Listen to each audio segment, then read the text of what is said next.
Assalamualaikum warahmatullahi wabarakatuh. Pada kesempatan kali ini, saya akan menjelaskan tentang memunculkan ide bisnis untuk kelas kewirausahaan. Nah, pada masa pandemi seperti sekarang, banyak ide-ide bisnis yang kemudian bermunculan karena banyaknya tenaga kerja yang di PHK atau diberhentikan dari pekerjaannya semula. Nah, kita mulai dulu dengan pengertian ide bisnis. Ide bisnis adalah segala konsep, pikiran, dan pengetahuan, pandangan, keyakinan, atau rencana dari kegiatan usaha. Sebuah usaha yang berpeluang untuk berjalan dengan lancar adalah usaha yang tingkat persaingannya kecil, tetapi tingkat kebutuhan konsumennya tinggi. Misalnya apa? Misalnya frozen food. Bisa juga dalam hal ini misalnya makanan dalam kaleng. Yang dimaksud misalnya seperti gudeg kaleng ataupun rendang kaleng, seperti itu. Jadi ada kebutuhan, ada pasarnya, tetapi tingkat persaingannya masih relatif kecil. Nah, bagaimana menggali sebuah ide? Ide itu bisa digali dari hobi, dari kesukaan atau kegemaran. Mungkin juga bisa digali dari faktor keahlian atau merupakan warisan usaha keluarga. Bisa juga dengan membuat inovasi baru atau bisa juga dengan menyesuaikan dengan kebutuhan sekitar. Mungkin juga bisa dari pengalaman pribadi. Secara kebetulan menemukan sesuatu hal, melakukan penelitian, atau browsing lewat internet. Dapat juga berasal dari membaca buku-buku referensi bisnis, mengikuti seminar bisnis, mengunjungi pameran dagang, atau bergabung dengan komunitas bisnis, serta banyak bergaul dengan pelaku bisnis. Nah, biasanya ide-ide bisnis itu memang kebanyakan berasal dari kesukaan atau hobi.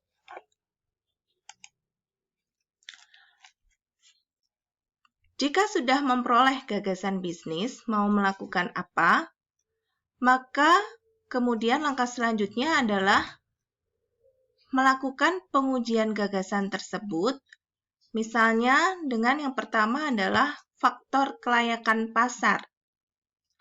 Nah, untuk faktor kelayakan pasar ini, apakah yang perlu dipertimbangkan?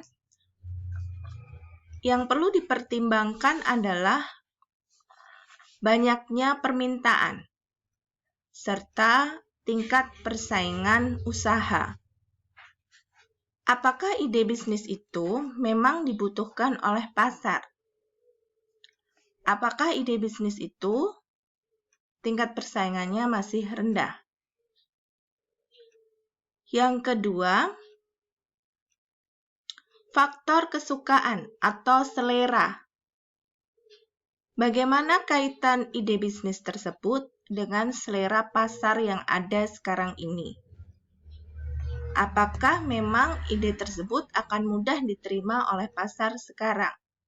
Atau mungkin ide itu sudah dianggap usang, sehingga tidak banyak orang yang akan menggunakannya. Yang ketiga adalah faktor keahlian. Nah, apakah memang ide bisnis tersebut didukung oleh sumber daya manusia yang ada? Jadi ada orang yang ahli memang di bidang itu. Atau mungkin sulit untuk mencari SDM dengan keahlian tersebut. Yang ketiga adalah faktor dana. Berapa banyak modal yang dibutuhkan untuk membuat ide bisnis tersebut? Apakah dia ini membutuhkan dana yang tinggi, rendah, atau sedang? Kalau dia membutuhkan dana yang tinggi, apakah kita sebagai pemilik ide bisnis mempunyai dana sebesar itu?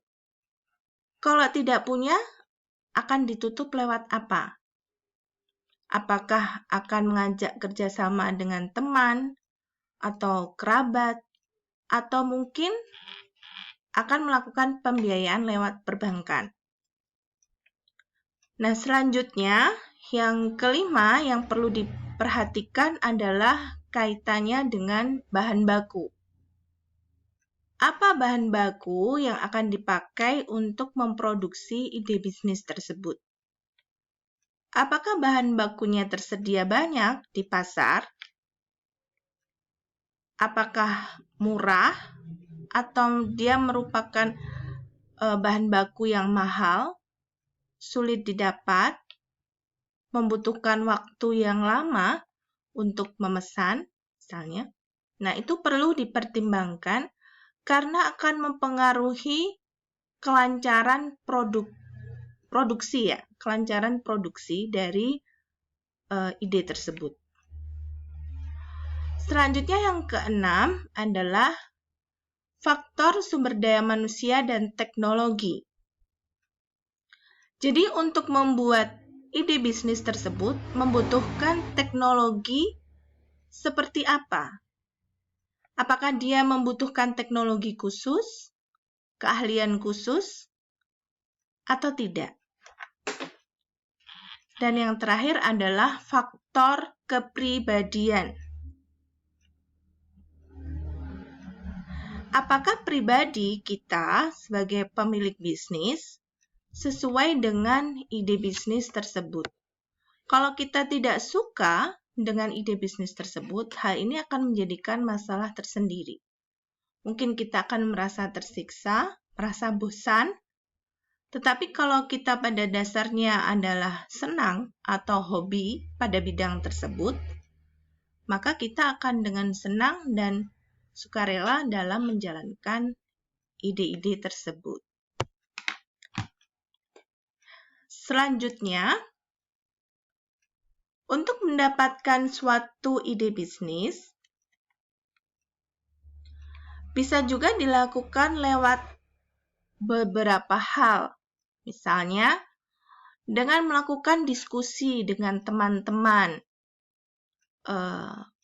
mungkin teman-teman mahasiswa, mungkin dengan keluarga, atau dengan teman-teman dalam satu kelompok organisasi. Yang kedua, bisa juga dengan melakukan imajinasi. Oh ya, saya membayangkan suatu produk elektronik yang bisa membersihkan semua sampah misalnya. Nah, produk ini seperti apa? Nah, itu imajinasi. Kemudian yang ketiga, melakukan analisis sistematis, yaitu dengan mengetahui adanya masalah, kemudian dilakukan analisis. Dengan masalah ini, produk apa yang bisa dimunculkan? Ya, pada saat sekarang dengan adanya masa pandemi, maka kemudian banyak bermunculan platform-platform kaitannya dengan pembelajaran jarak jauh. Kaitannya dengan work from home misalnya. Nah, itu termasuk dalam analisis sistematis. Kemudian yang keempat, melakukan kawin silang. Jadi dalam kawin silang ini adalah mencari pertemuan antara pengetahuan, pekerjaan, pengalaman, dan ide yang berbeda untuk membuat peluang terjadinya pertukaran ide. Misalnya, si A dengan hobi dalam bidang kuliner. Tetapi dia tidak memiliki pengalaman di bidang kuliner.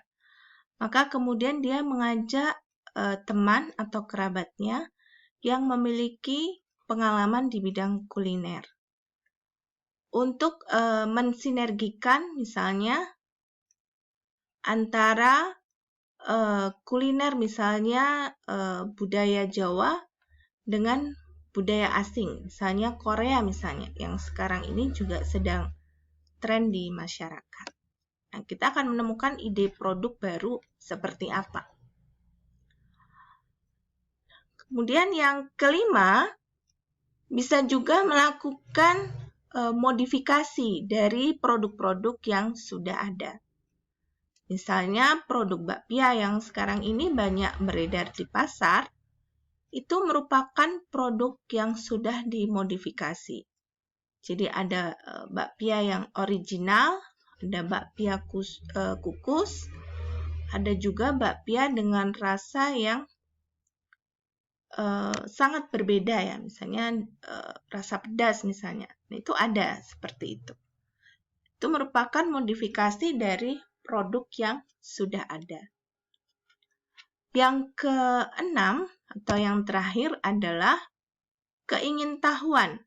Jadi rasa ingin tahu. Itu bisa digunakan untuk mendapatkan ide. Jadi misalnya di satu daerah banyak memiliki sumber bahan baku, misalnya pisang misalnya. Nah, pisang ini akan diolah menjadi apa?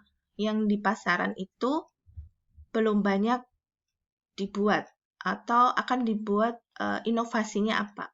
Jadi kalau yang sudah ada misalnya cake, kemudian dibuat ceriping, kemudian bisa juga dibuat menjadi brownies misalnya. Nah, kemudian ini bisa diolah lagi menjadi apa? Seperti itu. Jadi itu berangkat dari keingintahuan. Nah, demikian tadi adalah cara-cara bagaimana memunculkan ide bisnis. Selamat mencoba menemukan ide bisnis. Terima kasih. Wassalamualaikum warahmatullahi wabarakatuh.